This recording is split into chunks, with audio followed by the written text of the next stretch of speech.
ಒಂದು ವಾಕ್ಯವನ್ನು ನಾವು ಓದಿಕೊಳ್ಳೋಣ. ಒಂದು ತಿಮೋತಿದವರಿಗೆ ಬರೆದ ಮೊದಲನೇ ಪತ್ರಿಕೆ 6ನೇ ಅಧ್ಯಾಯ 15ರ ಕೊನೆಯ ಭಾಗದಿಂದ ನಾನು ಓದ್ತೇನೆ. ರಾಜಾದಿರಾಜನು ಕರ್ತನು ತಾನೊಬ್ಬನೇ ಅಮರತ್ವವುಳ್ಳವನು, ಅಗಮ್ಯವಾದ ಬೆಳಕಿನಲ್ಲಿ ವಾಸ ಮಾಡುವವನು ಆಗಿದ್ದಾನೆ. ಮನುಷ್ಯರಲ್ಲಿ ಯಾರು ಆತನನ್ನು ಕಾಣಲಿಲ್ಲ, ಯಾರು ಕಾಣಲಾರರು. ಆತನಿಗೆ ಮಾನವು ನಿತ್ಯಾಧಿಪತ್ಯವೂ ಇರಲಿ. ಆಮೆನ್. ನಮ್ಮ ದೇವರ ಒಂದು ಘನತೆ, ಒಂದು ಅದ್ಭುತವಾದಂತ ಸ್ವರೂಪವನ್ನ ಪೌಲನು ತಿಮೋತಿಯವರಿಗೆ ಬರೆದ ಪತ್ರಿಕೆಯಲ್ಲಿ ಈ ರೀತಿ ವರ್ಣನೆಯನ್ನ ನಾವು ಮಾಡಿರುವುದನ್ನು ನಾವು ಕಾಣ್ತೇವೆ. ನಮ್ಮ ದೇವರು ರಾಜಾದಿರಾಜನು, ಕರ್ತನು ತಾನೊಬ್ಬನೇ ಅಮರತ್ವ ಉಳ್ಳವನು, ಅಗಮ್ಯವಾದ ಬೆಳಕಿನಲ್ಲಿ ವಾಸ ಮಾಡುವವನು. ಅಂದ್ರೆ ಅಮರತ್ವ ಅಂತ ಹೇಳುವಾಗ ಆದಿಯೂ ಇಲ್ಲ ಅಂತ್ಯವೂ ಇಲ್ಲ ದೇವರಿಗೆ. ಎಲ್ಲವನ್ನು ಸೃಷ್ಟಿ ಮಾಡಿದ ಕರ್ತನು ತಾನಾಗಿದ್ದರೂ ಕೂಡ ಅದು ಮನುಷ್ಯರಿಗೆ ಆತನು ಗೋಚರವಾಗದವನು, ಮನುಷ್ಯರು ನೋಡಿ ಉಳಿಯಲಿಕ್ಕೆ ಸಾಧ್ಯ ಇಲ್ಲ ಎಂಬುದಾಗಿ ನಾವು ಒಡಂಬಡಿಕೆಯಲ್ಲಿ ಆ ಭಾಗವನ್ನ ನಾವು ಓದ್ತೇವೆ. ಅಷ್ಟು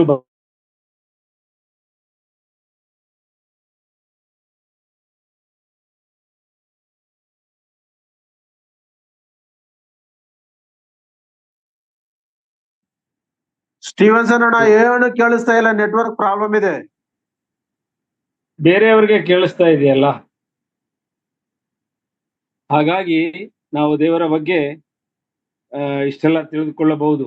ನಾವು ಕೀರ್ತನೆ ಗ್ರಂಥ 107ನೇ ಅಧ್ಯಾಯ 1ನೇ ವಚನದಲ್ಲಿ ಓದುವಾಗ, ಯೆಹೋವನಿಗೆ ಕೃತಜ್ಞತಾ ಸ್ತುತಿ ಮಾಡ್ರಿ, ಆತನು ಒಳ್ಳೆಯವನು. ನಮ್ಮ ದೇವರು ಒಳ್ಳೆಯವನು, ಆತನ ಕೃಪೆ ಶಾಶ್ವತವಾದದ್ದು. ಮನುಷ್ಯರ ಮೇಲೆ ಇರುವಂತ ಆತನ ಕೃಪೆ ಶಾಶ್ವತವಾದದ್ದು. ಮತ್ತೆ ನಾವು 2ನೇ ವಿಚಾರ 100ನೇ ಕೀರ್ತನೆ 5ನೇ ವಚನದಲ್ಲಿ ನಾವು ನೋಡುವಾಗ ಅಲ್ಲೂ ಕೂಡ ಅದನ್ನೇ ಯೆಹೋವನು ಒಳ್ಳೆಯವನು. ಯೆಹೋವನು ಅಂತ ಹೇಳುವಾಗ ಸರ್ವಶಕ್ತನಾದ ದೇವರು, ಪರಲೋಕದಲ್ಲಿರುವ ನಮ್ಮ ತಂದೆಯಾದ ದೇವರು, ತ್ರಯೇಕತ್ವ ಉಳ್ಳ ದೇವರು, ತಂದೆ ಮಗ ಪರಿಶುದ್ಧಾತ್ಮಗಳನ್ನು ಒಳಗೊಂಡಂತ ತ್ರಯೇಕತ್ವ ಉಳ್ಳಂತ ದೇವರು ಆತನಾಗಿದ್ದಾನೆ. ಆತನು ಒಳ್ಳೆಯವನು. ಆತನ ಸತ್ಯತೆಯು ತಲತಲಾಂತರಕ್ಕೂ ಇರುವುದು. ಆತನು ನಮಗೆ ಕೊಟ್ಟಂತ ರಕ್ಷಣೆ, ಆ ರಕ್ಷಣೆ ನಮಗೆ ಯಾವಾಗಲೂ ತಲತಲಾಂತರಕ್ಕೂ ಇರುವಂತದ್ದಾಗಿದೆ. ಈ ಲೋಕ ಯಾತ್ರೆಯಲ್ಲಿ ನಾವು ಇರುವಾಗ ನಾವು ಕೀರ್ತನೆ 107ನೇ ಕೀರ್ತನೆ 20ನೇ ವಚನದಲ್ಲಿ ಓದುವಾಗ ನಮಗೆ ಆರೋಗ್ಯದಾಯಕನಾದ ದೇವರು ಆತನೇ. ಆತನು ದೂತನೋ ಎಂಬಂತೆ ತನ್ನ ವಾಕ್ಯವನ್ನು ಕಳುಹಿಸಿ ಅವರನ್ನು ಗುಣಪಡಿಸಿದನು, ಸಮಾಧಿ ಸೇರದಂತೆ ಮಾಡಿದನು. ಈ ವಾಕ್ಯದ ಅರ್ಥವೇನಂತ ಹೇಳಿದರೆ, ನಮ್ಮನ್ನ ಗುಣಪಡಿಸುವವನು, ನಮಗಿರ್ತಕ್ಕಂಥ ಕಾಯಿಲೆಗಳಿಂದ ಕಷ್ಟಗಳಿಂದ ಬಿಡಿಸಿ ನಮ್ಮನ್ನ ಗುಣಪಡಿಸುವವನು, ಮತ್ತು ಸಮಾಧಿ ಸೇರದಂತೆ ಅಂದ್ರೆ ಪಾತಾಳಕ್ಕೆ ಅಧೋಲೋಕಕ್ಕೆ ನಾವು ಸೇರದಂತೆ ಕಾಪಾಡುವವನು ಆತನೇ. ವಾಕ್ಯವೆಂದರೆ ಅದು ನಮ್ಮ ಕರ್ತನಾದ ಯೇಸು ಕ್ರಿಸ್ತನೇ ಆಗಿದ್ದಾನೆ ಎಂಬುದರಲ್ಲಿ ಯಾವ ಸಂಶಯವೂ ಇಲ್ಲ. ನಾನು ಇಷ್ಟಕ್ಕೆ ವಾಕ್ಯ ಈ ಒಂದು ವಿಚಾರವನ್ನ ನಿಮಗೆ ಹೇಳಿ ನನ್ನ ಇವತ್ತಿನ ಒಂದು ಸಬ್ಜೆಕ್ಟ್ಗೆ ನಾನು ಹೋಗ್ತೇನೆ. ಕಳೆದ ಬಾರಿ ನಾನು ಮಾತಾಡಿದಂತ ವಿಚಾರ ಈಗಿತ್ತು. ನಾನು ಪ್ರಾರಂಭ ಮಾಡಿದಂತ ವಿಷಯವೇನಿತ್ತು ಅಂದ್ರೆ, ಸಭಾಕಾಲದ ವಿಶ್ವಾಸಿಗಳಿಗೂ ಮತ್ತು ದೇವದೂತರಿಗೂ ಇರುವ ಸ್ಥಾನ, ಅಧಿಕಾರ, ಬಾಧ್ಯತೆ ಮತ್ತು ಕಾರ್ಯಗಳಲ್ಲಿ ಬಹಳ ವ್ಯತ್ಯಾಸ ಇದೆ. ಅವುಗಳಲ್ಲಿ ಕೆಲವು ಪ್ರಮುಖವಾದ ವಿಷಯಗಳನ್ನ ಅಧ್ಯಯನ ಮಾಡೋಣ ಎಂಬುದಾಗಿ ನಾನು ಹೇಳಿ ಅದನ್ನ ನಾನು ನಿಮಗೆ ಪ್ರಾರಂಭ ಮಾಡಿದ್ದೆ. ಅದರ ಪ್ರಕಾರ ನಾವು ನೋಡಿದಾಗ ಮೊದಲನೇ ವ್ಯತ್ಯಾಸ, ವಿಶ್ವಾಸಿ ದೇವದೂತರಿಗಿಂತಲೂ ಕಡಿಮೆಯಾಗಿ ಆತನು ಸೃಷ್ಟಿಸಲ್ಪಟ್ಟಿದ್ದರೂ ಕೂಡ ಆತನು ಮಹಿಮೆ ಹೊಂದುವವನಾಗಿದ್ದಾನೆ. ಮನುಷ್ಯನು ಅಂದ್ರೆ ವಿಶ್ವಾಸಿ, ಕರ್ತನನ್ನು ನಂಬಿದ, ದೇವರನ್ನು ನಂಬಿದಂತ ವಿಶ್ವಾಸಿ, ಆ ದೇವರ ಮೇಲೆ ವಿಶ್ವಾಸ ಇಟ್ಟವನು, ಕರ್ತನಾದ ಯೇಸು ಕ್ರಿಸ್ತರ ಹೆಸರಿನ ಮೇಲೆ ನಂಬಿಕೆ ಇಟ್ಟವನು, ಅವನು ಮಹಿಮಾ ಶರೀರವನ್ನು ಹೊಂದುತ್ತಾನೆ ಅಂತ ಹೇಳಿದ್ರೆ ದೇವದೂತರಿಗಿಂತಲೂ ಹೆಚ್ಚಿನ ಮಟ್ಟಕ್ಕೆ ಅವನನ್ನ ದೇವರು ತೆಗೆದುಕೊಂಡು ಹೋಗುತ್ತಾನೆ ಎಂಬುದಾಗಿ. ಅದರ ವ್ಯತ್ಯಾಸ, ದೇವದೂತರಿಗೆ ಅದರಲ್ಲಿ ಇರುವಂತ ವ್ಯತ್ಯಾಸ ಏನಂತ ಹೇಳಿದ್ರೆ, ಅವರು ಈಗಾಗಲೇ ಮಹಿಮಾ ಶರೀರದಲ್ಲಿದ್ದಾರೆ, ಅವರು ಯಾವುದೇ ಮಹಿಮೆಯನ್ನು ಹೊಂದಿಕೊಳ್ಳುವವರಲ್ಲ, ಅವರು ಉಳಿಗದ ಆತ್ಮಗಳು, ಸೇವಕರು ಎಂಬುದಾಗಿ ಸತ್ಯವೇದ ನಮಗೆ ತಿಳಿಸ್ತದೆ. ಎರಡನೆಯ ಒಂದು ವ್ಯತ್ಯಾಸ, ಮನುಷ್ಯನು ತನ್ನ ದೇಹದ ಮೂಲಕ ಮಾಡಿದಂತ ಎಲ್ಲಾ ಕಾರ್ಯಗಳಿಗೆ ಅವನು ನ್ಯಾಯ ತೀರ್ಪಿನ ದಿನ ಅವನು ಉತ್ತರವನ್ನ ಕೊಡತಕ್ಕವನಾಗಿದ್ದಾನೆ. ಆದರೆ ದೇವದೂತರಿಗೆ ಅಂತ ಒಂದು ಪರಿಸ್ಥಿತಿ ಇರುವುದಿಲ್ಲ. ಮತ್ತೆ ಮನುಷ್ಯನಿಗೆ ನ್ಯಾಯ ತೀರ್ಪಿನಲ್ಲಿ ಕರ್ತನವರಿಗೆ ತಕ್ಕ ಪ್ರತಿಫಲವನ್ನು ಕೊಡುವವನಾಗಿದ್ದಾನೆ. ಆದರೆ ದೇವದೂತರಿಗೆ ಯಾವ ಪ್ರತಿಫಲವೂ ಇಲ್ಲ. ಹೀಗೆ ಹೇಗಿದ್ದಾರೋ, ಹಿಂದೆ ಹೇಗಿದ್ದಾರೋ, ಮುಂದೆಯೂ ಸಹ ಅದೇ ರೀತಿಯಲ್ಲಿ ಇರುವವರಾಗಿದ್ದಾರೆ. ಈ ಈ ವ್ಯತ್ಯಾಸದಲ್ಲೇ ಒಂದು ಭಾಗವನ್ನ ನಿಮಗೆ ತಿಳಿಸಿದ್ದೆ. ದಯಮಾಡಿ ನನ್ನೊಂದಿಗೆ ಪ್ರಕಟಣಾ ಗ್ರಂಥ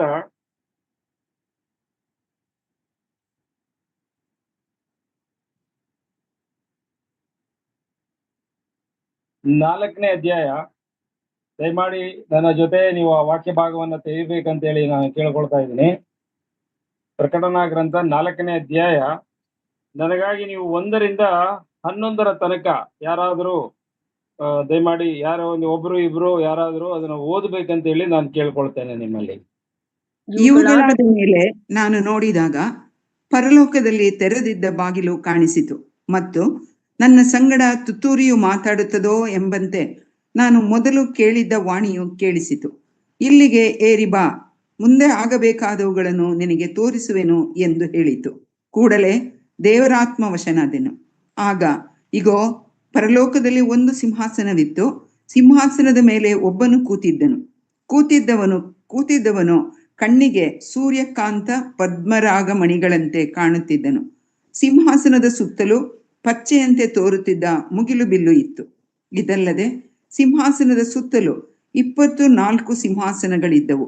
ಆ ಸಿಂಹಾಸನಗಳ ಮೇಲೆ ಶುಭ್ರ ವಸ್ತ್ರ ಧರಿಸಿಕೊಂಡಿದ್ದ 24 ಮಂದಿ ಹಿರಿಯರು ಕೂತಿದ್ದರು. ಅವರ ತಲೆಗಳ ಮೇಲೆ ಚಿನ್ನದ ಕಿರೀಟಗಳಿದ್ದವು. ಸಿಂಹಾಸನದೊಳಗಿಂದ ಮಿಂಚುಗಳು, ವಾಣಿಗಳು, ಗುಡುಗುಗಳು ಹೊರಡುತ್ತವೆ. ಅದರ ಮುಂದೆ ದೇವರ 7 ಆತ್ಮಗಳನ್ನು ಸೂಚಿಸುವ 7 ದೀಪಗಳು ಉರಿಯುತ್ತಿದ್ದವು. ಇದಲ್ಲದೆ ಸಿಂಹಾಸನದ ಮುಂದೆ ಸ್ಫಟಿಕಕ್ಕೆ ಸಮಾನವಾದ ಗಾಜಿನ ಸಮುದ್ರವಿದ್ದ ಹಾಗೆ ತೋರಿತು. ಸಿಂಹಾಸನದ ಮಧ್ಯದಲ್ಲಿ ಅದರ 4 ಕಡೆಗಳಲ್ಲಿ 4 ಜೀವಿಗಳಿದ್ದವು. ಅವುಗಳಿಗೆ ಹಿಂದೆ ಮುಂದೆ ತುಂಬಾ ಕಣ್ಣುಗಳಿದ್ದವು. ಮೊದಲನೆಯ ಜೀವಿಯು ಸಿಂಹದಂತಿತ್ತು, 2ನೆಯ ಜೀವಿಯು ಹೋರಿಯಂತಿತ್ತು, 3ನೆಯ ಜೀವಿಯ ಮುಖವು ಮನುಷ್ಯನ ಮುಖದಂತಿತ್ತು, 4ನೇ ಜೀವಿಯು ಹಾರುವ ಗರುಡ ಪಕ್ಷಿಯಂತಿತ್ತು. ಆ 4 ಜೀವಿಗಳೊಳಗೆ ಒಂದೊಂದಕ್ಕೆ 6 ರೆಕ್ಕೆಗಳಿದ್ದವು. ಆ ಜೀವಿಗಳಿಗೆ ಸುತ್ತಲೂ ಒಳಗೂ ತುಂಬಾ ಕಣ್ಣುಗಳಿದ್ದವು. ಆ ಜೀವಿಗಳು ಹಗಲಿರುಳು ವಿಶ್ರಮಿಸಿಕೊಳ್ಳದೆ, ದೇವರಾದ ಕರ್ತನು ಪರಿಶುದ್ಧನು, ಪರಿಶುದ್ಧನು, ಪರಿಶುದ್ಧನು, ಆತನು ಸರ್ವಶಕ್ತನು, ವರ್ತಮಾನ, ಭೂತ, ಭವಿಷ್ಯತ್ ಕಾಲಗಳಲ್ಲಿರುವಂಥವನು ಎಂದು ಹೇಳುತ್ತವೆ.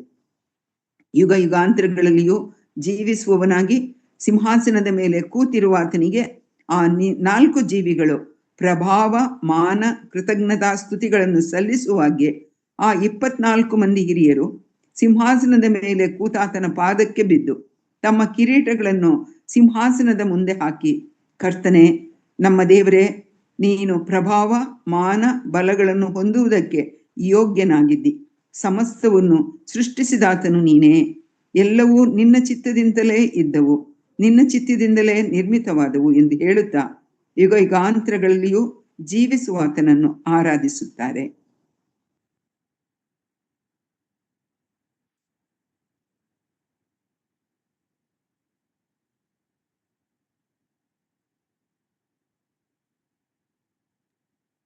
ಮುಂದುವರ್ಸಿ ಬ್ರದರ್, ಓದಿ ಆಯ್ತು. ಅವರು ಅನ್ಮಿಟ್ ಮಾಡ್ಕೊಡಿ. ನಿಮ್ದೆ ಬ್ರದರ್ ಸ್ಟೀವನ್ಸನ್ ಬ್ರದರ್, ನಿಮ್ದೆ ಅನ್ಮಿಟ್.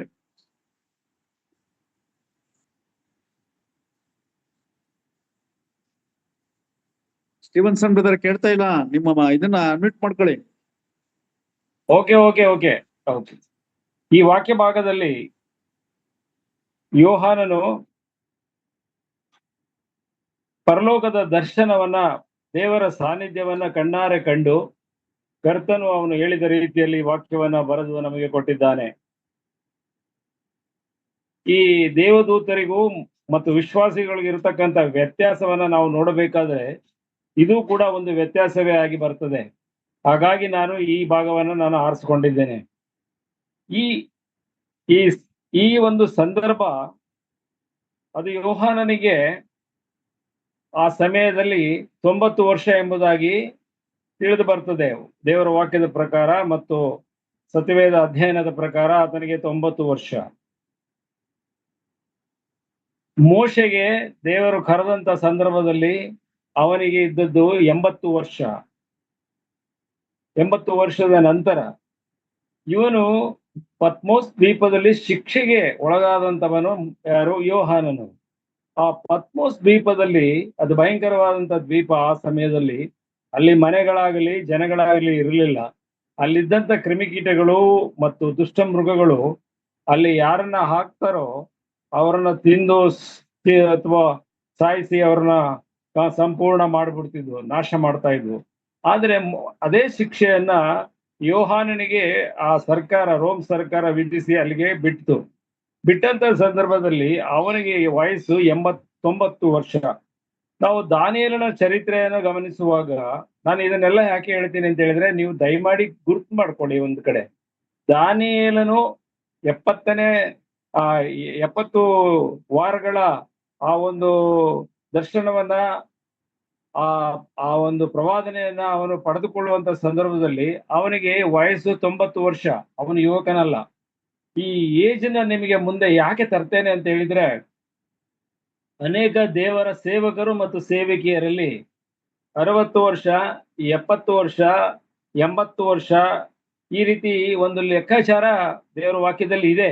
ಆ ಲೆಕ್ಕವನ್ನ ಅವರು ತಮಗೆ ಅಳವಡಿಸಿಕೊಳ್ತಾರೆ. ತಮಗೇನಾದ್ರೂ ಒಂದು ಭಯ ಆದರೆ ಅಥವಾ ತಮಗೇನಾದ್ರೂ ಒಂದು ಕಾಯಿಲೆ ಬಂದ್ಬಿಟ್ರೆ, ಈ ದೈಹಿಕವಾದಂತ ಬಲಹೀನತೆಗಳಾದಾಗ ಅವರು ಆಲೋಚಿಸುವಂಥದ್ದು, ನನ್ನ ಆಯುಸ್ಸು ಬಹಳ ಕಡಿಮೆ, ನನಗಿನ್ನ ಆಯುಸ್ಸಿಲ್ಲ, ಕಡಿಮೆ ಆಯ್ತು, 60 ಆಯ್ತು, 69 ಆಯ್ತು, 68 ಆಯ್ತು, 70 ಆಯ್ತು, ನನ್ನ ಆಯುಸ್ಸು 70ಕ್ಕೆ ಕಂಪ್ಲೀಟ್ ಆಯ್ತು, ಇನ್ನು ಬಲ ಇಚ್ಛೇರಿ 80 ವರ್ಷ, ಈಗಾಗಲೇ ನನಗೆ ಈ ಕಾಯಿಲೆ ಇದೆ, ಆ ಕಾಯಿಲೆ ಇದೆ, ನನಗೆ ಸುಸ್ತಾಗ್ತಾ ಇದೆ, ನಡೀತಾಕಾಗ್ತಿಲ್ಲ, ಕನ್ನಡಕ ಹಾಕ್ಬೇಕು, ಕಿವಿಗೆ ಏನೋ ಹಾಕೋಬೇಕು, ಇವೆಲ್ಲ ಪರಿಸ್ಥಿತಿಗಳು ನನಗೆ ಎದುರಾಗಿದೆ, ನಾನಿನ್ನು ದೇವರ ಸೇವೆ ಮಾಡ್ಲಿಕ್ಕೆ ಸಾಧ್ಯ ಇಲ್ಲ, ಇರುವಷ್ಟು ಕಾಲ ರೆಸ್ಟ್ ಮಾಡಬೇಕು. ಅನಂತರ 80 ವರ್ಷ ಕಳೀತಾ ಇದ್ದಂಗೆನೆ ಯಾರೋ ದೇವರ ಬಳಿಗೆ ಹೋಗುವಂತವ್ರನ್ನ ನೋಡಿ ನಾವು ಏನ್ ಲೆಕ್ಕ ಮಾಡ್ತೇವೆ ಅಂತ ಹೇಳಿದ್ರೆ, ನಮ್ದು ಅಷ್ಟೇ, ನಾವು ಇವತ್ತು ನಾವು ನಮ್ಮ ಲೋಕಯಾತ್ರೆನ ಮುಗಿಸ್ತೇವೆ ಎಂಬುದಾಗಿ. ಇಲ್ಲ, ದೇವರು ತನ್ನ ವಾಕ್ಯದಲ್ಲಿ ಹೇಳಿರುವ ಪ್ರಕಾರ ಆತನಿಂದ ದೊಡ್ಡ ದೊಡ್ಡ ಮಹತ್ ಕಾರ್ಯಗಳನ್ನ ಮಾಡ್ಲಿಕ್ಕೆ ಮತ್ತು ಆ ದರ್ಶನಗಳನ್ನ ಕೊಡ್ಲಿಕ್ಕೆ ಮತ್ತು ಇಂಥ ಜೀವವುಳ್ಳ ವಾಕ್ಯಗಳನ್ನ ಬರೆದು ನಮಗೆ ತಿಳಿಸೋದಕ್ಕೆ ಕೊಟ್ಟಂತ ಆ ಸೇವಕರು, ಆ ದೇವಭಕ್ತರು, ಅವರ ವಯಸ್ಸು 90 ವರ್ಷ, 80 ವರ್ಷ. ಹಾಗಾಗಿ ವಯಸ್ಸಾದವರು ಯಾರು ದಯಮಾಡಿ ಹೆದರಬೇಡ್ರಿ. ಯಾಕಂತ ಹೇಳಿದ್ರೆ ನಿಮ್ಗೆ ಆರೋಗ್ಯದಾಯಕನು ನಮ್ಮ ಕರ್ತನಾದ ಯೇಸು ಕ್ರಿಸ್ತನೇ, ಮತ್ತೆ ಸಮಾಧಿ ಸೇರದಂತೆ ಮಾಡುವವನು ನಮ್ಮ ಕರ್ತನಾದ ಯೇಸು ಕ್ರಿಸ್ತನೇ. ಅದಕ್ಕಾಗಿ ಆ ವಾಕ್ಯವನ್ನ ತೆರೆಸಿ ನಿಮಗೆ ಹೇಳಿದೆ. ಹಾಗಾಗಿ ವಯಸ್ಸಾಯಿತು, ನಾನು ಇನ್ನೇನು ಮುಗೀತು, ನನ್ನ ಕತೆ ಆಯ್ತು, ನಾನು ಬೇರೆಯವರು ಕೊಡ್ಬೇಕು, ಯಾವ ಆಲೋಚನೆಗಳು ಬಿಟ್ಬಿಡಿ. ಅದು ದೇವರ ಚಿತ್ತ. ದೇವರು ತಾನು ಉಪಯೋಗವಾಗುವಂತ ಮಗನನ್ನ ಖಂಡಿತವಾಗಿ ಬೇಗ ಕರೆದುಕೊಳ್ಳುವುದಿಲ್ಲ. ಅವನು ಈ ಲೋಕದಲ್ಲಿ ಇಟ್ಟು ಆತನ ಮೂಲಕ ಅನೇಕ ಕಾರ್ಯಗಳನ್ನ ಮಾಡಲು ಇಚ್ಛೆ ಪಡುವನಾಗಿದ್ದಾನೆ ಎಂಬುದನ್ನ ಈಗ ನಾನು ನಿಮಗೆ ತಿಳಿಸಿದಂತ ವಿಚಾರದಲ್ಲಿ ನೀವು ತಿಳಿದುಕೊಳ್ಳಬಹುದಾಗಿದೆ. ಈಗ ನಾನು ವಾಕ್ಯ ಭಾಗಕ್ಕೆ ಬರ್ತೇನೆ. ಯೋಹಾನನಿಗೆ ಕಂಡಂತ ಆ ದರ್ಶನ ಪರಲೋಕದ ದೇವರ ಸಾನ್ನಿಧ್ಯ. ಪರಲೋಕದ ದೇವರ ಸಾನ್ನಿಧ್ಯ ಅಂತ ಹೇಳುವಾಗ ತಂದೆಯಾದ ದೇವರ ಸಾನ್ನಿಧ್ಯವೇ. ನಾವು ಯೋಹಾನ್ ಬರೆಸುವಾರ್ತೆ 1ನೇ ಅಧ್ಯಾಯ 18ನೇ ವಚನ ಮತ್ತೆ ತಿಮೋಥಿದವರಿಗೆ ಬರೆದ ಪತ್ರಿಕೆಯಲ್ಲಿ ಈಗ ಓದಿದ ಭಾಗದಲ್ಲಿ ಮನುಷ್ಯರು ಯಾರು ಅವನನ್ನ ಕಾಣಲಾರರು ಅಂತ ಇದೆ. ಆದ್ರೆ ನಾವು ಅವರನ್ನ ನೋಡ್ತೇವೆ, ತಂದೆಯಾದ ದೇವರನ್ನ ಆ ಸಂದರ್ಭದಲ್ಲಿ ನಾವು ನೋಡ್ತೇವೆ. ಅಲ್ಲಿ ಆ ನೋಡುವಂತ ಸಂದರ್ಭದಲ್ಲಿ ನಾವು ಈ ಲೋಕದವರಾಗಿ ಇರುವುದಿಲ್ಲ. ಅಲ್ಲಿ ಕ್ರಿಸ್ತನ ಮಕ್ಕಳಾಗಿ, ಮಹಿಮಾ ಶರೀರ ಉಳ್ಳವರಾಗಿ, ನಮ್ಮ ಕರ್ತನಾದ ಯೇಸು ಕ್ರಿಸ್ತನೊಂದಿಗೆ ತಂದೆಯಾದ ದೇವರ ದರ್ಶನವನ್ನ ಪಡೆಯುವವರಾಗಿದ್ದೇವೆ. ಈ ಒಂದು ಖಾತ್ರಿ, ಈ ಒಂದು ನಿರೀಕ್ಷೆ ನನ್ನ ಹೃದಯದಲ್ಲಿ ಇರುವುದಾದರೆ ನಾನೇ ವಿಶ್ವಾಸಿ. ಮತ್ತೊಂದು ನಿರೀಕ್ಷೆ ಉಂಟು ನಮಗೆ. ಏನದು ಅಂತ ಹೇಳಿದ್ರೆ, ನಾವು ಈ ಲೋಕದವರಲ್ಲ. ಇವತ್ತಲ್ಲ ನಾಳೆ ನಾವು ಇಲ್ಲಿಂದ ಎತ್ತಲ್ಪಡ್ತೇವೆ. ನಾವು ಈ ಲೋಕದಲ್ಲಿ ಯಾತ್ರಿಕರಾಗಿ ದೇವರು ಇಲ್ಲಿ ಇಟ್ಟಿದ್ದಾನೆ. ನಾವು ಯಾವತ್ತಾರು ಒಂದಿನ ಆತನ ಬಳಿಗೆ ಹೋಗ್ತೇವೆ. ಅಲ್ಲಿ ಮಹಿಮಾ ಪದಿಯುಳ್ಳವರಾಗಿ ಕ್ರಿಸ್ತನಂತೆ ನಾವು ಆಗ್ತೇವೆ. ಕ್ರಿಸ್ತನಂತೆ ಆಗಿ ದೇವರ ಸಮಕ್ಷಮದಲ್ಲಿ ಈ ಆರಾಧನೆಯನ್ನ ನಾವು ಸಲ್ಲಿಸ್ತೇವೆ. ಈ ಆರಾಧನೆ ಅಲ್ಲ, ಈ ಸ್ತೋತ್ರಗಳನ್ನ ಆತನಿಗೆ ನಾವು ಸಲ್ಲಿಸ್ತೇವೆ ಎಂಬುದಾಗಿ ಆ ಒಂದು ಖಾತ್ರಿ ನಮಗೆ ಇರುವುದಾದರೆ ನಾನು ನಿಜವಾದ ವಿಶ್ವಾಸಿ. ಅದರ ಬದಲು ನಾನು ಕರ್ತನನ್ನ ನಂಬಿದ್ದೇನೆ, ವಿಶ್ವಾಸಿಯಾಗಿದ್ದೇನೆ, ನಂಬಿದ್ದೇನೆ. ನನಗೆ ಒಳ್ಳೆಯ ಆರೋಗ್ಯ ಬರ್ತದೆ, ನನಗೆ ಉತ್ತಮವಾದಂತ ಸಂಪಾದನೆ ಇದೆ, ತುಂಬಾ ದುಡ್ಡು ನಾನು ಸಂಪಾದನೆ ಮಾಡ್ತೇನೆ, ನಾನು ಸೈಟ್ಗಳನ್ನ ಮನೆಗಳನ್ನ ಮಾಡಿ ನನ್ನ ಮನೆ ಮಕ್ಕಳಿಗೆ ಮೊಮ್ಮಕ್ಕಳಿಗೆಲ್ಲ ಕೊಡ್ತೇನೆ, ನಾನು ಕಾರ್ ತೆಗಿತೇನೆ, ಅದು ಮಾಡ್ತೇನೆ, ನನಗೆ ಈ ಲೋಕದಲ್ಲಿ ಬಹಳ ಆಶೀರ್ವಾದ ಉಂಟು ಅಂತ ಹೇಳಿದ್ರೆ ಅದು ತಪ್ಪು ಬೋಧನೆ, ಅದು ಸುಳ್ಳು ಬೋಧನೆ. ಖಂಡಿತವಾಗಿ ಕರ್ತನಾದ ಯೇಸು ಕ್ರಿಸ್ತನು ಈ ಲೋಕದಲ್ಲಿ ಶ್ರೀಮಂತಿಕೆಯನ್ನು ನಿಮಗೆ ಕೊಡ್ತೇನೆ ಎಂಬುದಾಗಿ ಎಲ್ಲಿಯೂ ಪ್ರಾಮಿಸ್ ಮಾಡಿಲ್ಲ. ಅವನು ಪ್ರಾಮಿಸ್ ಮಾಡಿರುವಂತದ್ದೇನು, ನೀನು ಸಮಾಧಿಗೆ ಹೋಗದಂತೆ ನಾನು ನಿನ್ನನ್ನ ಕಾಪಾಡ್ತೀನಿ. ಅಂದ್ರೆ ಸಮಾಧಿ ಅಂತ ಹೇಳುವಾಗ ಅದು ಪಾತಾಳ ಇಲ್ಲವೇ ನರಕ, ಎರಡರಲ್ಲಿ ಒಂದು ಹಾಗೆಯೇ ಇರ್ತದೆ. ಅಲ್ಲಿಗೆ ಹೋಗದಂತೆ ನಮ್ಮನ್ನ ರಕ್ಷಿಸಿ ತನ್ನ ಬಳಿಗೆ ಕರೆದುಕೊಳ್ಳುವಂತ ಆ ವ್ಯವಸ್ಥೆ ಉಳ್ಳಂತ ದೇವರು, ನಮ್ಮನ್ನ ಅದಕ್ಕಾಗಿಯೇ ಪ್ರೀತಿ ಮಾಡಿದಂತ ದೇವರು, ಅದನ್ನ ನಾವು ಮನಗಂಡಿಸಿಕೊಳ್ಳಬೇಕು. ಇದು ಎರಡನೆಯ ಪಾಠ ನಿಮಗೆ ನಾನು ಈ ವಾಕ್ಯಗಳ ಮೂಲಕ ನಿಮಗೆ ತಿಳಿಯ ಬಯಸುತ್ತೇನೆ. ಒಂದು, ವಯಸ್ಸು ದೇವರ ಸೇವೆಗೆ ನಿಗದಿಪಡಿಸಿಲ್ಲ. ಇಲ್ಲ, ದೇವರ ಸೇವಕರಿಗಾಗಲಿ, ಹಿರಿಯರಿಗಾಗಲಿ, ಸುವಾರ್ಥ ಸೇವಕರಿಗಾಗಲಿ ಅಥವಾ ವಿಶ್ವಾಸಿಗಳಿಗಾಗಲಿ ಯಾವುದೇ ರಿಟೈರ್ಮೆಂಟ್ ಅಥವಾ ನಿವೃತ್ತಿ ಅಥವಾ ಒಂದು ವಿಶ್ರಾಂತಿಯ ಸಂದರ್ಭಗಳು ಇಲ್ಲವೇ ಇಲ್ಲ. ನಾವು ಇಲ್ಲಿರುವವರೆಗೂ ನಾವು ದೇವರ ಸೇವೆಯನ್ನು ಮಾಡಲೇಬೇಕು. ನಮ್ಮ ಊಟವನ್ನ ನಾವು ಹುಟ್ಟಿಸಿಕೊಂಡು ತಿನ್ನಲೇಬೇಕು. ನಾವು ಎಲ್ಲಾ ರೀತಿಯಲ್ಲೂ ಆಕ್ಟಿವ್ ಆಗಿ ಈ ಲೋಕದಲ್ಲಿ ಇರಲೇಬೇಕು. ಆತನು ಕರೆಸಿಕೊಳ್ಳುವಂತ ಸಂದರ್ಭ ಬಂದಾಗ ನಮ್ಮನ್ನ ಆತನು ದೇವದೂತರನ್ನ ನಮ್ಮ ಬಳಿಗೆ ಕಳಿಸಿ ಅವರ ಮುಖಾಂತರ ನನ್ನ ಬಳಿಗೆ ಕರೆದುಕೊಳ್ಳುತ್ತಾನೆ. ಈ ಒಂದು ವಿಶ್ವಾಸ ನಿಮ್ಮಲ್ಲಿ ಇರುವುದಾದರೆ ಖಂಡಿತವಾಗಿ ನೀವು ಕ್ರೈಸ್ತರು, ಅದರ್ವೈಸ್ ವಿಶ್ವಾಸಿಗಳು, ಅದರ್ವೈಸ್ ನೀವು ಅಲ್ಲ, ಖಂಡಿತವಾಗಿ ಅಲ್ಲ. ನಾವೇನಾದ್ರೂ ಯೇಸು ಸ್ವಾಮಿ ನಂಬಿ ಈ ದಿವಸ ಯಾವ್ದೋ ಒಂದು ಕೋರ್ಟ್ ಕೇಸ್ ಗೆಲ್ತೇನೆ ಹಾಗೆ ಹೀಗೆ ಅಂತ ಇದ್ರೆ ಖಂಡಿತವಾಗಿ ಸಾಧ್ಯವಿಲ್ಲ. ನೀವು ಮೊದಲು ನೋಡಬೇಕಾದ್ದು ಮೇಲಿನವುಗಳನ್ನು ಹುಡುಕಿರಿ ಎಂಬುದಾಗಿ ಹೇಳುವಾಗ ಮತ್ತೊಂದು ವಾಕ್ಯ ಅಲ್ಲಿದೆ. ನೀವು ಮೇಲಿನವುಗಳನ್ನ ಹುಡುಕಿರಿ, ಅವೆಲ್ಲದರ ಸಂಗಡ ಎಲ್ಲವೂ ನಿಮಗೆ ದೊರಕುತ್ತದೆ. ಅಂದ್ರೆ ಈ ಲೋಕದಲ್ಲಿ ಬೇಕಾಗುವಂತ ಎಲ್ಲ ಸಹಾಯಗಳನ್ನ ಕರ್ತನು ನಮಗೆ ಕೊಡ್ತಾನೆ. ಮೇಲಿನವುಗಳನ್ನು ಹುಡುಕಿರಿ ಅಂತ ಹೇಳಿದ್ರೆ ಅದು ಹೊಸ ಯೆರೂಸಲೇಮ್, ನ್ಯೂ ಜೆರುಸಲೇಮ್. ಆ ಹೊಸ ಯೆರೂಸಲೇಮ್ ಒಳಗಡೆ ನಮಗೆ ಎಂಟ್ರೆನ್ಸ್ ಇದೆಯಾ, ನಮಗೆ ಎಂಟ್ರಿ ಇದೆಯಾ, ಅಲ್ಲಿ ಒಳಗಡೆ ಹೋಗ್ಲಿಕ್ಕೆ ನಮಗೆ ಯೋಗ್ಯತೆ ಇದೆಯಾ, ಅಲ್ಲಿ ಕರ್ತನೊಂದಿಗೆ ವಾಸ ಮಾಡ್ಲಿಕ್ಕೆ, ನಿರಂತರವಾಗಿ ವಾಸ ಮಾಡ್ಲಿಕ್ಕೆ ನಮಗೆ ಇಲ್ಲಿ ಸಾಧ್ಯವಿದೆಯಾ ಎಂಬುದಾಗಿ ನಾವು ಆಲೋಚನೆ ಮಾಡಬೇಕು ಎಂಬುದಾಗಿ ಸತ್ಯವೇದ ಘಂಟಾಘೋಷವಾಗಿ ನಮಗೆ ತಿಳಿಸುವಂತದ್ದಾಗಿದೆ. ನಾನೀಗ ಒಂದು ವಿಚಾರಕ್ಕೆ ಬರ್ತೇನೆ. ಈ ದಿವಸ ಬೇರೆ ಎಲ್ಲ ನಾನು ಹೇಳುವುದಿಲ್ಲ. ನನ್ನೊಂದಿಗೆ ಅದೇ ವಾಕ್ಯ ಭಾಗ ಪ್ರಕಟಣೆ 4ನೇ ಗ್ರಂಥ 7ನೇ ವಚನ, 7 ಮತ್ತೆ 8 ನಾನು ಓದ್ತೇನೆ. ಮೊದಲನೆಯ ಜೀವಿಯು ಸಿಂಹದಂತಿತ್ತು, ಎರಡನೇ ಜೀವಿಯು ಹೋರಿಯಂತಿತ್ತು, ಮೂರನೇ ಜೀವಿಯು ಮುಖವು ಮನುಷ್ಯನ ಮುಖದಂತಿತ್ತು,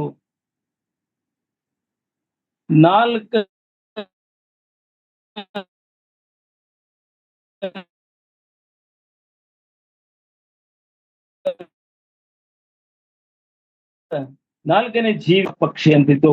ಆ 4 ಜೀವಿಗೆ ಸುತ್ತಲೂ ಒಳಗೂ ತುಂಬಾ ಕಣ್ಣುಗಳಿದ್ದವು. ಆ ಜೀವಿಗಳು ಹಗಲಿರುಳು ವಿಶ್ರಮಿಸಿಕೊಳ್ಳದೆ ದೇವರಾದ ಕರ್ತನು ಪರಿಶುದ್ಧನು, ಪರಿಶುದ್ಧನು, ಪರಿಶುದ್ಧನು, ಆತನು ಸರ್ವಶಕ್ತನು, ವರ್ತಮಾನ ಭೂತ ಭವಿಷ್ಯತ್ ಕಾಲಗಳಲ್ಲಿ ಇರುವಂತವನು ಎಂದು ಹೇಳುತ್ತವೆ. ಅಂದ್ರೆ ಈ ಆರಾಧನೆಯನ್ನ ಅವು ಮಾಡ್ತಾ ಇದ್ದಾವೆ. ಈ 4 ಜೀವಿಗಳು ಯಾವ್ದಿರಬಹುದು ಎಂಬುದನ್ನ ಈಗ ನಿಮ್ಮಲ್ಲಿ ಅನೇಕರಿಗೆ ಅದು ಗೊತ್ತಿದೆ.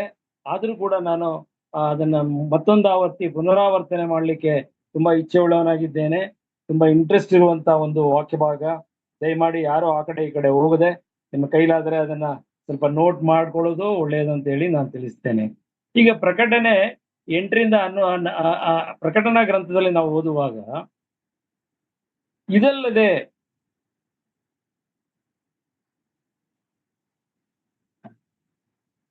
ನಾನು ಒಂದು ನಿಮಿಷ 8 ಬೇಡ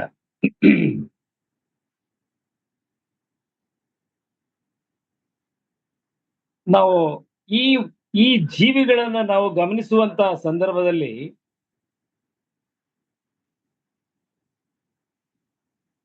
ನಮಗೆ ಜ್ಞಾಪಕ ಬರುವಂತದ್ದು ಯಾವುದು ಅಂತ ಹೇಳಿದ್ರೆ ಕೆರೂಬಿಗಳು. ಯಾಕಂತ ಹೇಳಿದ್ರೆ ಈ 4 ಜೀವಿಗಳು ದೇವರ ಬಳಿಯಲ್ಲಿದ್ದಾವೆ, ದೇವರ ಸಿಂಹಾಸನದ ಸುತ್ತಲೂ ಅವಿದ್ದಾವೆ.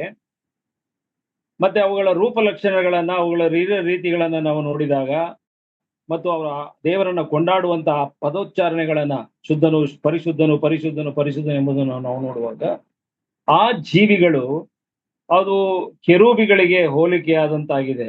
ದಯಮಾಡಿ ನನ್ನೊಂದಿಗೆ ಯೆಜ್ಕೇಲನ ಪ್ರವಾದನೆ 1ನೇ ಅಧ್ಯಾಯ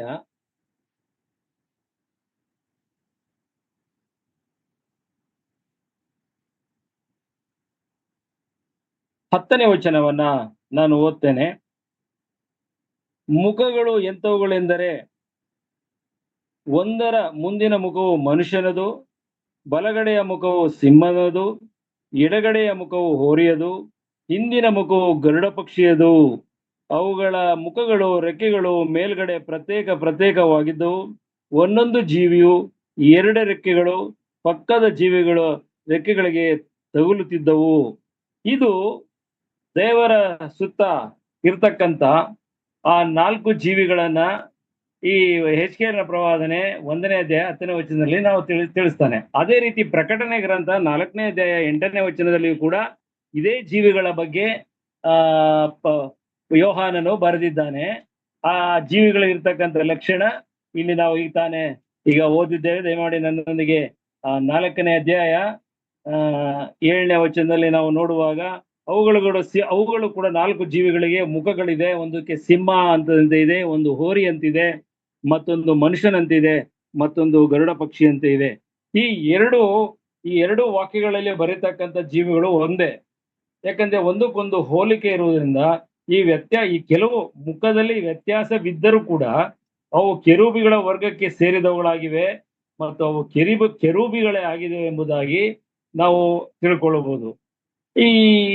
ಇವುಗಳ ಕಾರ್ಯಕ್ಕೂ ದೇವದೂತರ ಕಾರ್ಯಕ್ಕೂ ವ್ಯತ್ಯಾಸ ಇದೆ.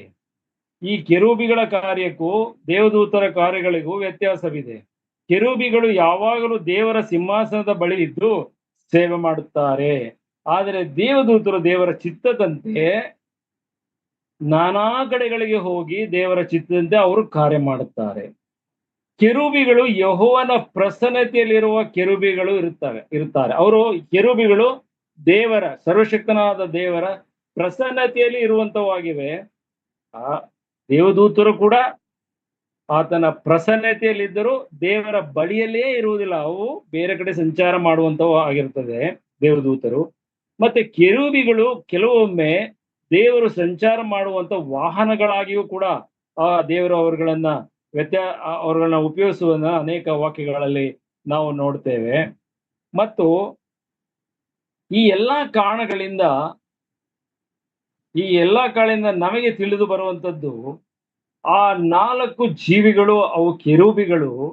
ಆ ಕೆರೂಬಿಗಳು ದೇವರ ಪ್ರಸನ್ನತೆಯಲ್ಲಿ ಪರಲೋಕದ ದರ್ಶನವನ್ನ ಯೋಹಾನನು ಪಡೆದಂತ ಸಂದರ್ಭದಲ್ಲಿ, ಅದು ಕರ್ತನಾದ ಯೇಸು ಕ್ರಿಸ್ತನೇ ಕೊಟ್ಟಂತ ದರ್ಶನ ಸಂದರ್ಭದಲ್ಲಿ ಆ ಕೆರೂಬಿಗಳ ದರ್ಶನವನ್ನ ಅವನು ನೋಡುತ್ತಾನೆ. ಅಂದ್ರೆ ಅವು ಕೆರೂಬಿಗಳಾಗಿ ದೇವರ ಸಿಂಹಾಸನದ ಬಳಿಯಲ್ಲಿ ನಿಂತುಕೊಂಡು ಯಾವಾಗಲೂ ದೇವರು ಪರಿಶುದ್ಧನು ಪರಿಶುದ್ಧನು ಪರಿಶುದ್ಧನು ಎಂಬುದಾಗಿ ಅವು ತಿಳಿಸುತ್ತಾ ಇದೆ. ಮುಂದೆ ನಾವು ನೋಡುವಾಗ ಅರಣ್ಯಕಾಂಡ 7:8 ನಾವು ನೋಡುವಾಗ ಈ ಕಾರಣದಲ್ಲಿ ಸತ್ಯವೇದದಲ್ಲಿ ಕರ್ತನನ್ನು ಏನಂತ ಬರೆದಿದ್ದಾನೆ, ಕೆರೂಬಿಗಳ ನಡುವೆ ಆಸೀನನಾಗಿರುವವನು ಎಂಬುದಾಗಿ ಆ ಗ್ರಂಥಕರ್ತನು ಮೋಶೆ ತನ್ನ ಧರ್ಮಶಾಸ್ತ್ರ ಅರಣ್ಯಕಾಂಡ 7 ಮತ್ತು 7ನೇ ಅಧ್ಯಾಯ 8-9 ಆತನು ಬರೆದುಕೊಟ್ಟಿದ್ದಾನೆ. ಈ ರೀತಿ ಅನೇಕ ವಾಕ್ಯಗಳು, ಬಹಳಷ್ಟು ವಾಕ್ಯಗಳಲ್ಲಿ ಅದನ್ನ ಬರೆದಿದ್ದಾರೆ. 2 ಅರಸು ಬರೆದಂತ ಅರಸುಗಳ ಪುಸ್ತಕವನ್ನು ಬರೆದಂತ ಗ್ರಂಥಕರ್ತನು, ಪೂರ್ವಕಾಲ ವೃತ್ತಾಂತವನ್ನು ಬರೆದ ಗ್ರಂಥಕರ್ತನು, ಕೀರ್ತನೆ ಬರೆದಂತ ನಮ್ಮ ದಾವೀದನು ಕೂಡ 80ನೇ ಕೀರ್ತನೆ 1ನೇ ವಚನದಲ್ಲಿ ಮತ್ತು 99:1 ಇದನ್ನ ಅವನು ಬಹಳ ಸ್ಪಷ್ಟವಾಗಿ ನಮಗೆ ತಿಳಿಸುವವನಾಗಿರುತ್ತಾನೆ. ಈಗ ಇನ್ನು ಸ್ವಲ್ಪ ಈ 4 ಜೀವಿಗಳ ಬಗ್ಗೆ ತಿಳಿಯಲು ಪ್ರಯತ್ನ ಮಾಡೋಣ. ನಾವು ಇನ್ನು ಮುಂದೆ ನೋಡುವಂತ ಸಂದರ್ಭದಲ್ಲಿ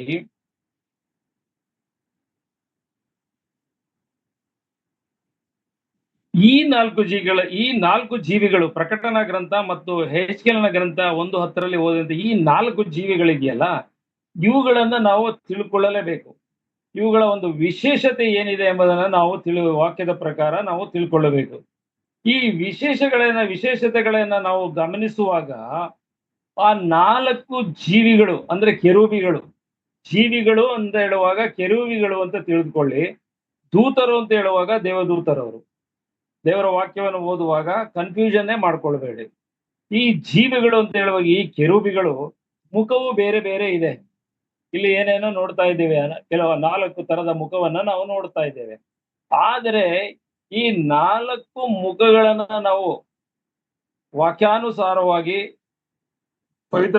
ಪವಿತ್ರಾತ್ಮನ ಒಂದು ಬಲದಿಂದ, ದೇವರ ಸಹಾಯದಿಂದ ನಾವು ನೋಡುವಂತ ಸಂದರ್ಭದಲ್ಲಿ ಅನೇಕ ದೇವರ ಸೇವಕರು ಈ ಬಗ್ಗೆ ಅಧ್ಯಯನ ಮಾಡಿ ಈಗಾಗಲೇ ನಮಗೆಲ್ಲ ಅನೇಕ ವಿಧವಾಗಿ ತಮ್ಮ ರೈಟಿಂಗ್ಸ್ ಗಳ ಮುಖಾಂತರ ಮತ್ತು ಬೋಧನೆಗಳ ಮುಖಾಂತರ ತಿಳಿಸ್ತಾ ಇದ್ದಾರೆ, ಇನ್ನೂ ತಿಳಿಸ್ತಾ ಇದ್ದಾರೆ, ಮುಂದೆಯೂ ಕೂಡ ತಿಳಿಸಿದ್ದಾರೆ. ಇದು ಏನು ತಿಳಿಸ್ತದೆ ಅಂತ ಹೇಳಿದ್ರೆ, ನಮ್ಮ ಕರ್ತನಾದ ಯೇಸು ಕ್ರಿಸ್ತನ 4 ಪ್ರಮುಖ ಕಾರ್ಯಗಳನ್ನ ಪ್ರತಿಬಿಂಬಿಸ್ತವೆ. ನಮ್ಮ ಕರ್ತನಾದ ಯೇಸು ಕ್ರಿಸ್ತನ 4 ಪ್ರಮುಖವಾದ ಕಾರ್ಯಗಳನ್ನ ನಾವು ಪ್ರತಿಬಿಂಬಿಸ್ತವೆ. ಇವು ಒಂದೊಂದಾಗಿ ಈಗ ಏನಿರಬಹುದು ಅದನ್ನ ನಾವು ನೋಡೋಣ. ಮೊದಲನೇ ಜೀವಿಯ ಮುಖವು ಸಿಂಹದಂತಿದೆ. ಈ ಸಿಂಹ ಅಂತ ಹೇಳುವಾಗ is the king, the symbol of king. ಕಾಡಿನ ರಾಜ ಅಂತ ಹೇಳಿದ್ರೆ ಸಿಂಹನೇ. ದ ಬಿಗ್ಗೆಸ್ಟ್ ಅನಿಮಲ್ ಅಂತ ಹೇಳಿದ್ರೆ ಆನೆ.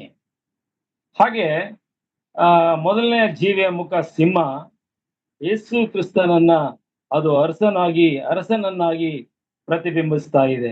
ನಾವು ದಯಮಾಡಿ ನನ್ನೊಂದಿಗೆ ಪ್ರಕಟಣಾ ಗ್ರಂಥ 5ನೇ ಮತ್ತಾಯನ ಬರೆದ ಸುವಾರ್ತೆ 21ನೇ ಅಧ್ಯಾಯ ನಾವು 1ರಿಂದ 11 ಓದುವಾಗ, ಮತ್ತಾಯನ ಬರೆದ ಸುವಾರ್ತೆ 21ನೇ ಅಧ್ಯಾಯ 1ರಿಂದ 11 ನಾವು ಓದುವಾಗ, ಈ ಮತ್ತಾಯನ ಬರೆದ ಸುವಾರ್ತೆಯಲ್ಲಿ ನಮ್ಮ ಕರ್ತನಾದ ಯೇಸು ಕ್ರಿಸ್ತನನ್ನ ಅರಸನಾಗಿ ಪ್ರತಿಬಿಂಬಿಸುವುದನ್ನ ಪರ್ಟಿಕ್ಯುಲರ್ ಆಗಿ ಆ ವಾಕ್ಯ ಭಾಗದಲ್ಲಿ ನೋಡ್ತೇವೆ.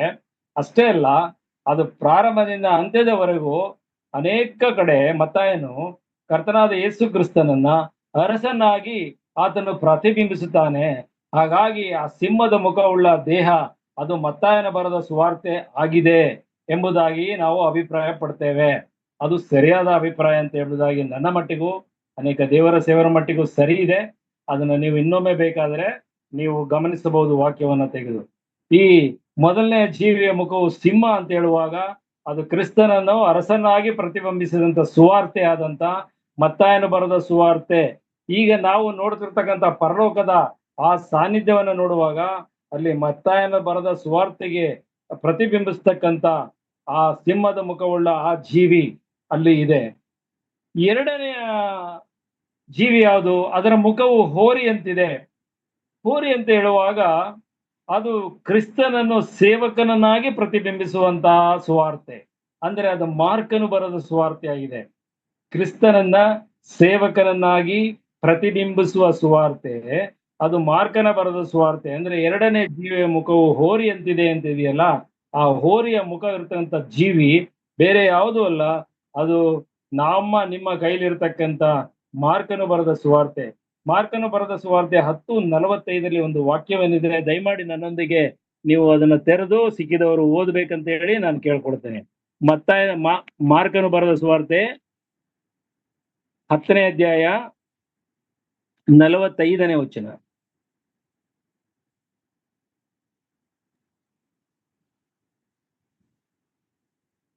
ದಯಮಾಡಿ ಸಿಕ್ಕಿದವರು ಓದ್ರಿ. ಮನುಷ್ಯಕುಮಾರನು ಸಹ ಸೇವೆ ಮಾಡಿಸಿಕೊಳ್ಳುವುದಕ್ಕೆ ಬರಲಿಲ್ಲ, ಸೇವೆ ಮಾಡುವುದಕ್ಕೂ ಅನೇಕರನ್ನು ಬಿಡಿಸಿಕೊಳ್ಳುವುದಕ್ಕಾಗಿ ತನ್ನ ಪ್ರಾಣವನ್ನು ಈಡು ಕೊಡುವುದಕ್ಕೂ ಬಂದನು ಎಂದು ಹೇಳಿದರು. ಇದೊಂದು ವಾಕ್ಯ ನಮಗೆ ಸಾಕು ಅಂತ ನನಗೆ ಅನಿಸ್ತದೆ. ಮತ್ತಾಯನ ಬರೆದ ಸುವಾರ್ತೆನ ನೀವು ಸ್ಟಡಿ ಮಾಡುವಾಗ, ಅಧ್ಯಯನ ಮಾಡುವಾಗ, ನಮ್ಮ ಕರ್ತನಾದ ಯೇಸು ಕ್ರಿಸ್ತನ ಸೇವೆ ಈ ಲೋಕದಲ್ಲಿ ಯಾವ ರೀತಿಯಲ್ಲಿ ಮಾಡಿದನು, ತಾನು 30 ವರ್ಷದ ನಂತರ ಸೇವೆಗೆ ಬಂದ ನಂತರ ಆತನು ಸೇವೆ ತನ್ನ ಬಗ್ಗೆ ಹೇಳಿಕೊಳ್ಳುವಂತ ಆ ಸ್ವಾರ್ಥ ಸೇವೆಯನ್ನ ದೇವರನ್ನ ಪ್ರಕಟಪಡಿಸಿದಂತ ಆ ಸೇವೆಯ ಸಂದರ್ಭದಲ್ಲಿ ಆತನು ಅನೇಕ ಜನರ ಸೇವೆಯನ್ನು ಈ ಲೋಕದಲ್ಲಿ ಮಾಡಿದ್ದನ್ನ ನಾವು ಗಮನಿಸ್ತೇವೆ. ಮತ್ತಾಯನ ಬರೆದ ಸುವಾರ್ತೆಯಲ್ಲಿ ಕರ್ತನು ಮಾಡಿದಂತ ಎಲ್ಲಾ ಕಾರ್ಯಗಳನ್ನ ಅದು ಬಹಳ ಕ್ಲುಪ್ತವಾಗಿ ಅರ್ಥವಾಗುವ ರೀತಿಯಲ್ಲಿ ಮತ್ತಾಯನು ಅದನ್ನ ಬರೆದು ಕೊಟ್ಟಿದ್ದಾನೆ. ಆದ್ರಿಂದ ಹೋರಿಯ ಮುಖವುಳ್ಳ ಆ ಜೀವಿ, ಆ ಕೆರೂಬಿ ಬೇರೆ ಯಾವುದಲ್ಲ, ಮಾರ್ಕನು ಬರೆದ ಸುವಾರ್ತೆಯಾಗಿದೆ. ಮೂರನೇ ಜೀವಿಯ ಮುಖ ಮನುಷ್ಯನಂತಿದೆ. ಈ ಮನುಷ್ಯನು ಅಂತ ಹೇಳುವಾಗ ಮತ್ತೊಂದು ಸುವಾರ್ತೆ, ಲೂಕನು ಬರೆದ ಸುವಾರ್ತೆ. ಲೂಕನು ನಮ್ಮ ಕರ್ತನಾದ ಯೇಸು ಕ್ರಿಸ್ತನನ್ನ ಈ ಲೋಕಕ್ಕೆ ತಿಳಿಸುವಾಗ, ಪ್ರೆಸೆಂಟ್ ಮಾಡುವಾಗ, ಮನುಷ್ಯ ಕುಮಾರನಾಗಿ ಆತನು ಕರ್ತನಾದ ಯೇಸು ಕ್ರಿಸ್ತನನ್ನ ನಮಗೆ ಪ್ರಕಟಪಡಿಸಿದ್ದಾನೆ. ಲೂಕನು ಬರೆದ ಸುವಾರ್ತೆ 3ನೇ ಅಧ್ಯಾಯ 23ನೇ ಅಧ್ಯಾಯದಲ್ಲಿ ಬಹಳ ಚೆನ್ನಾಗಿ ಅದು ನಮಗೆ ಡೌಟ್ ಕ್ಲಿಯರ್ ಆಗ್ತದೆ. ದಯಮಾಡಿ ತೆಗಿರಿ ಅದನ್ನ. ಲೂಕನು ಬರೆದ ಸುವಾರ್ತೆ 3ನೇ ಅಧ್ಯಾಯ 23ನೇ ವಚನ. ಯೇಸು ಉಪದೇಶ ಮಾಡುವುದಕ್ಕೆ ಪ್ರಾರಂಭಿಸಿದಾಗ ಹೆಚ್ಚು ಕಡಿಮೆ 30 ವರ್ಷದವನಾಗಿದ್ದನು. ಆತನು ಜನರ ಎಣಿಕೆಯಲ್ಲಿ ಯೋಸೇಫನ ಮಗನಾಗಿದ್ದನು. ಅದೇ ಜನರ ಎಣಿಕೆಯಲ್ಲಿ ಅವನು ಮನುಷ್ಯನಾಗಿದ್ದನು. ಆದರೆ ಸುವಾರ್ತೆ ಕೊಟ್ಟಂತ ಆ ಲೂಕನ ದೃಷ್ಟಿಯಲ್ಲಿ, ಲೂಕನ ಮನಸ್ಸಿನಲ್ಲಿ ಅವನು ಮನುಷ್ಯ ಕುಮಾರನು ಅಂದರೆ ಹೇಳಿದ್ರೆ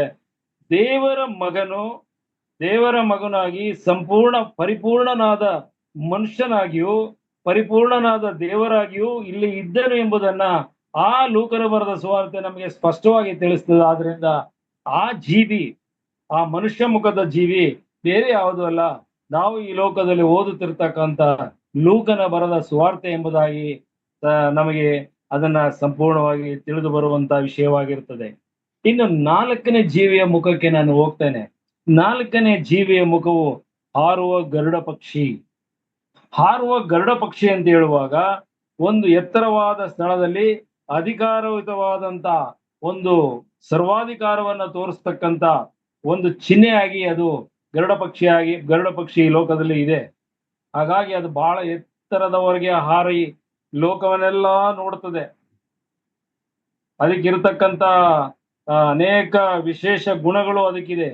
ಯೌವನವನ್ನು ಪುನಃ ಪಡೆದುಕೊಳ್ತದೆ ಅದು ವೃದ್ಧಾಪ್ಯದ ನಂತರ.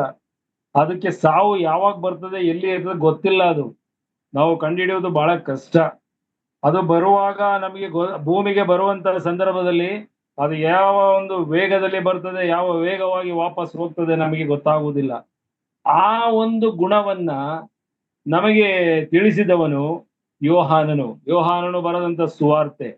ಈ ಹಾರುವ ಗರುಡ ಪಕ್ಷಿ ಹೇಳುವ ಮುಖದ ಜೀವಿ ಅಂತ ಹೇಳುವಾಗ ಅದು ಯೋಹಾನನು ಬರೆದ ಸುವಾರ್ತೆಯಾಗಿದೆ. ಯೋಹಾನ 1:1-3 ದಯಮಾಡಿ ಓದಿ ಸಿಸ್ಟರ್. ಆದಿಯಲ್ಲಿ ವಾಕ್ಯವಿತ್ತು, ಆ ವಾಕ್ಯವು ದೇವರ ಬಳಿಯಲ್ಲಿತ್ತು, ಆ ವಾಕ್ಯವು ದೇವರಾಗಿತ್ತು. ಆ ವಾಕ್ಯವೆಂಬುವನು ಆದಿಯಲ್ಲಿ ದೇವರ ಬಳಿಯಲ್ಲಿದ್ದನು. ಆತನ ಮೂಲಕವಾಗಿ ಸಮಸ್ತವೂ ಉಂಟಾಯಿತು. ಉಂಟಾಗಿರುವ ವಸ್ತುಗಳಲ್ಲಿ ಆತನಿಲ್ಲದೆ ಒಂದಾದರೂ ಉಂಟಾಗಲಿಲ್ಲ. ಸರಿ ಸಿಸ್ಟರ್, ನೋಡಿ ಇದನ್ನು ಗಮನಿಸಿರಿ, ವಾಕ್ಯವನ್ನ ಗಮನಿಸಿರಿ. ಈ ಲೋಕಕ್ಕೆ ಮನುಷ್ಯ ರೂಪದಲ್ಲಿ ರಕ್ತ ಮಾಂಸಧಾರಿಯಾಗಿ ಬಂದಂತ ಕರ್ತನಾದ ಯೇಸು ಕ್ರಿಸ್ತನು, ಅದರ ಬಗ್ಗೆ ಯೋಹಾನನು 1ನೇ ಅಧ್ಯಾಯದ 1ನೇ ವಚನ ಮತ್ತು 2ನೇ ವಚನ 3ನೇ ವಚನದಲ್ಲಿ ಇಂಟ್ರೊಡ್ಯೂಸ್ ಮಾಡ್ತಾ ಇದ್ದಾನೆ, ಅವನು ದೇವರು ಎಂಬುದಾಗಿ. ಮತ್ತೆ ಅದೇ ಭಾಗ 18ನೇ ವಚನ ಓದಿ ಸಿಸ್ಟರ್. ದೇವರನ್ನು ಯಾರು ಎಂದೂ ಕಂಡಿಲ್ಲ. ಯಾವನು ಏಕಪುತ್ರನು ಸ್ವತಃ ದೇವರು ಆಗಿದ್ದು ತಂದೆಯ ಎದೆಯಲ್ಲಿದ್ದಾನೋ ಆತನೇ ತಿಳಿಯಪಡಿಸಿದನು. Thank you sister. ನೋಡಿ, ಯಾರು ಏಕಪುತ್ರನು ತಂದೆಯಾದ ದೇವರ ಎದೆಯಲ್ಲಿದ್ದಾನೋ ಅವನೇ ದೇವರನ್ನ ಪ್ರಕಟಪಡಿಸಿದವನು, ತಿಳಿಸಿದವನು ಅವನೇ, ನಮ್ಮ ಕರ್ತನಾದ ಯೇಸು ಕ್ರಿಸ್ತನೇ. ಅಂದ್ರೆ ಆ ವಾಕ್ಯವನ್ನು ಓದುವಾಗ ನಮ್ಮ ಕರ್ತನಾದ ಯೇಸು ಕ್ರಿಸ್ತನು ದೇವರಾಗಿದ್ದನು. 1ನೇ ವಚನ 1-3 ಓದು, ಆತನು ದೇವರಾಗಿದ್ದನು, ಆತನಿಂದಲೇ ಎಲ್ಲ ಉಂಟಾಯಿತು. ಸರ್ವ ಸೃಷ್ಟಿಯು ಆದಿಕಾಂಡದಲ್ಲಿ ನಾವು ನೋಡುವಂತ ಎಲ್ಲಾ ಸೃಷ್ಟಿ ಕಾರ್ಯಗಳು ನಮ್ಮ ಕರ್ತನಾದ ಯೇಸು ಕ್ರಿಸ್ತನಿಂದಲೇ, ಯೇಸು ಕ್ರಿಸ್ತನ ಮೂಲಕವೇ, ಯೇಸು ಕ್ರಿಸ್ತನಿಗಾಗಿಯೇ ಉಂಟಾಯಿತು ಎಂಬುದಾಗಿ ಆ ವಾಕ್ಯಗಳು ನಮಗೆ ಸ್ಪಷ್ಟವಾಗಿ ತಿಳಿಸ್ತದೆ. ನಾವು ಅದನ್ನ ಕೊಲೊಸ್ಸದವರಿಗೆ ಬರೆದ ಪತ್ರಿಕೆ 1ನೇ ಅಧ್ಯಾಯದಲ್ಲೂ ಕೂಡ ಅದೇ ಭಾಗವನ್ನ ನಾವು ಅಧ್ಯಯನ ಮಾಡ್ತೇವೆ. ಯೋಹಾನನು ಬರೆಯುವಂತಹ ಸಂದರ್ಭದಲ್ಲಿ ಮೊಟ್ಟ ಮೊದಲೇ ಕರ್ತನಾದ ಯೇಸು ಕ್ರಿಸ್ತನನ್ನು ದೇವರು ಎಂಬುದಾಗಿ ಸಂಬೋಧಿಸಿ ದೇವರೆಂಬುದಾಗಿ ಆತನು ಪ್ರತಿಬಿಂಬಿಸಿದ್ದಾನೆ. ನಾವು ಈ 2 ವಾಕ್ಯಗಳನ್ನ, ಯೋಹಾನ್ ಸುವಾರ್ತೆ 2 ವಾಕ್ಯಗಳನ್ನು ನಾವು ಗಮನಿಸುವಾಗ ಆ ಒಂದು ಅಷ್ಟೇ ಅಲ್ಲ, ಯೋಹಾನನ ಮೊದಲಿನಿಂದ ಹಿಡಿದು ಕೊನೆಯ ತನಕವೂ ಮೆಸ್ಸಿಯನು ಎಂಬ ಪದವನ್ನ ಬಳಸ್ತಾನೆ. ಅನೇಕ ಕಡೆ ಕರ್ತನಾದ ಯೇಸು ಕ್ರಿಸ್ತನನ್ನ ದೇವರನ್ನಾಗಿ ಆತನು ಪ್ರತಿಬಿಂಬಿಸಿದ್ದಾನೆ, ತಿಳಿಸಿದ್ದಾನೆ. ಕರ್ತನಾದ ಯೇಸು ಕ್ರಿಸ್ತನು ತಾನೇ ಸ್ವತಃವಾಗಿ 14ನೇ ಅಧ್ಯಾಯದಲ್ಲಿ ಹೇಳಿರೋ ಪ್ರಕಾರ, ನಾನು ನನ್ನ ತಂದೆಯು ಒಬ್ಬನೇ, ನಾನು ನನ್ನ ತಂದೆಯಲ್ಲೂ ನನ್ನ ತಂದೆ ನನ್ನಲ್ಲಿಯೂ ನೆಲೆಗೊಂಡಿದ್ದಾನೆ, ನನ್ನನ್ನು ನೋಡಿದವನು ನನ್ನ ತಂದೆಯನ್ನು ನೋಡಿದ್ದಾನೆ. ಅಂದ್ರೆ ನಾವು ತಿಮೋತಿದವರಿಗೆ ಬರೆದ ಪತ್ರಿಕೆ 6ನೇ ಅಧ್ಯಾಯದ ಅಂತ್ಯಭಾಗದಲ್ಲಿ ಓದಿದಂತ ಮನುಷ್ಯರು ಯಾರು ನೋಡಲಾಗದಂತ ಅಗಮ್ಯವಾದ ಬೆಳಕಿನಲ್ಲಿರ್ತಕ್ಕಂಥ ತಂದೆಯಾದ ದೇವರನ್ನ ಮನುಷ್ಯರು ಯಾರು ಇನ್ನು ನೋಡದೇ ಇರ್ತಕ್ಕಂಥ ದೇವರನ್ನ ನಾವು ಎಲ್ಲಿ ನೋಡ್ತೇವೆ ಅಂತ ಹೇಳ್ತೇವೆ? ಯೋಹಾನ್ ಬರೆದ ಸುವಾರ್ತೆಯಲ್ಲಿ ಯೋಹಾನನು ತಿಳಿಸುವಂತದ್ದು. ಕರ್ತನಾದ ಯೇಸು ಕ್ರಿಸ್ತನಲ್ಲಿ ಅವನ ರೂಪವನ್ನ ನಾವು ಗಮನಿಸಿದ್ದೇವೆ, ನೋಡಿದ್ದೇವೆ ಎಂಬುದನ್ನ ಆತನು ಆ ರೀತಿಯಲ್ಲಿ ಬರೆದು ಕೊಟ್ಟಿದ್ದಾನೆ. ಹಾಗಾಗಿ 4 ಜೀವಿಗಳು. ಮೊದಲನೇ ಜೀವಿ ಅದು ಸಿಂಹದ ಮುಖವಾಗಿತ್ತು, ಅದು ಮತ್ತಾಯನ ಬರೆದ ಸುವಾರ್ತೆ. 2ನೇ ಜೀವಿ ಹೋರಿ ಅಂತಿತ್ತು, ಅದು ಮಾರ್ಕನು ಬರೆದ ಸುವಾರ್ತೆ. 3ನೇ ಜೀವಿ ಮನುಷ್ಯನಂತಿತ್ತು, ಅದು ಲೂಕನು ಬರೆದ ಸುವಾರ್ತೆ. 4ನೇ ಜೀವಿ ಹಾಡುವ ಗರುಡ ಪಕ್ಷಿ ಅಂತಿತ್ತು, ಅದು ಯೋಹಾನನು ಬರೆದ ಸುವಾರ್ತೆ. ಈ 4 ಜೀವಿಗಳು ಪ್ರಕಟಣಾ ಗ್ರಂಥಕ್ಕೆ ಬನ್ನಿ. ನಾನು ಈಗ ನನ್ನ ವೇಳೆ ಆಯ್ತು, ನಾನು ಮುಗಿಸ್ತೇನೆ. ಇದಾದ ನಂತರ ಬರುವ ಬಾರಿ ನನಗೆ ಕರ್ತನು ಇನ್ನೊಂದು ಅವಕಾಶವನ್ನ ಕೊಟ್ಟರೆ ನಾನು 24 ಹಿರಿಯರ ಬಗ್ಗೆ ನಾನು ಮಾತಾಡಬೇಕಾಗ್ತದೆ. ಯಾಕಂದ್ರೆ ದೇವದೂತರಿಗೂ ವಿಶ್ವಾಸಿಗಳಿಗಿಂತ ವ್ಯತ್ಯಾಸದಲ್ಲಿ ಈ ಪಾಠವು ಕೂಡ ಬಹಳ ಮುಖ್ಯವಾಗಿ ನಿಮಗೆ ಬೇಕು. ಹಾಗಾಗಿ ನಾನು ಈ ವಾಕ್ಯವನ್ನ ಓದ್ತೇನೆ. 7ನೇ ವಚನ, ಪ್ರಕಟಣೆ 4 7ನೇ ವಚನದಲ್ಲಿ, 8ನೇ ವಚನದಲ್ಲಿ 8, ಆ 4 ಜೀವಿಗಳೊಳಗೆ ಒಂದೊಂದಕ್ಕೆ 6 ರೆಕ್ಕೆಗಳಿದ್ದವು. ಆ ಜೀವಿಗಳಿಗೆ ಸುತ್ತಲೂ ಒಳಗೂ ತುಂಬಾ ಕಣ್ಣುಗಳಿದ್ದವು. ಆ ಜೀವಿಗಳು ಹಗಲಿರುಳು ವಿಶ್ರಮಿಸಿಕೊಳ್ಳದೆ, ದೇವರಾದ ಕರ್ತನು ಪರಿಶುದ್ಧನು ಪರಿಶುದ್ಧನು ಪರಿಶುದ್ಧನು, ಆತನು ಸರ್ವಶಕ್ತನು, ವರ್ತಮಾನ ಭೂತ ಭವಿಷ್ಯತ್ ಕಾಲಗಳಲ್ಲಿರುವಂತವನು ಎಂದು ಹೇಳುತ್ತವೆ. It's a very good witness. ನಮ್ಮ ದೇವರು ಎಂತವನು ಎಂಬುದನ್ನ ಈ 4 ಸುವಾರ್ತೆಗಳು ನಮಗೆ ಈ ದಿವಸದಲ್ಲಿ ಬಹಳ ಬಹಳ ಬಹಳ ಆಸಕ್ತಿಯಿಂದ ತಿಳಿಸ್ತಾ ಇದ್ದಾವೆ. ದೇವರು ಎಂತವನು? ದೇವರಾದ ಕರ್ತನು ಪರಿಶುದ್ಧನು ಪರಿಶುದ್ಧನು ಪರಿಶುದ್ಧನು, ಆತನು ಸರ್ವಶಕ್ತನು, ವರ್ತಮಾನ ಭೂತ ಭವಿಷ್ಯತ್ ಕಾಲಗಳಲ್ಲಿ ಇರುವಂತವನು ಎಂಬುದನ್ನ ಇಂಟ್ರೊಡ್ಯೂಸ್ ಮಾಡ್ತಾ ಇರುವಂತದ್ದೇ ಈ 4 ಸುವಾರ್ತೆಗಳು. ಈ 4 ಸುವಾರ್ತೆಗಳು ಕಿರೂಬಿಗಳಾಗಿ ನಾವು ಈ ಪರಲೋಕ ಸಾನ್ನಿಧ್ಯದಲ್ಲಿ ಕಾಣುವ ಒಂದು ಸಂದರ್ಭ ಪ್ರತಿಯೊಬ್ಬ ವಿಶ್ವಾಸಿಗೆ ಇದೆ ಎಂಬುದಾಗಿ ಈ ವಾಕ್ಯ ಭಾಗವು ನಮಗೆ ತಿಳಿಸ್ತದೆ. ದೇವರ ಚಿತ್ತವಾದರೆ ಮುಂದಿನ ಭಾಗದಲ್ಲಿ ನಾನು 24 ಹಿರಿಯರ ಬಗ್ಗೆ ಮಾತನಾಡಲು ನಾನು ಇಚ್ಛೆಯುಳ್ಳನಾಗಿದ್ದೇನೆ. ದಯಮಾಡಿ ನೀವೆಲ್ಲರೂ ಇಂಥ ಒಂದು ಟಫ್ ಸಬ್ಜೆಕ್ಟ್ನ ನಾನು ಮಾತಾಡಬೇಕಾದ್ರೆ ಬಹಳಷ್ಟು ಜ್ಞಾನ ಬೇಕು. ದೇವರು ಅದಕ್ಕಾಗಿ ದೇವರಿರ್ಲಿ, ನೀವು ನಿಮ್ಮ ಅನುದಿನದ ಪ್ರಾರ್ಥನೆಯಲ್ಲಿ ದಯಮಾಡಿ ನೆನೆಸ್ಕೊಳ್ರಿ.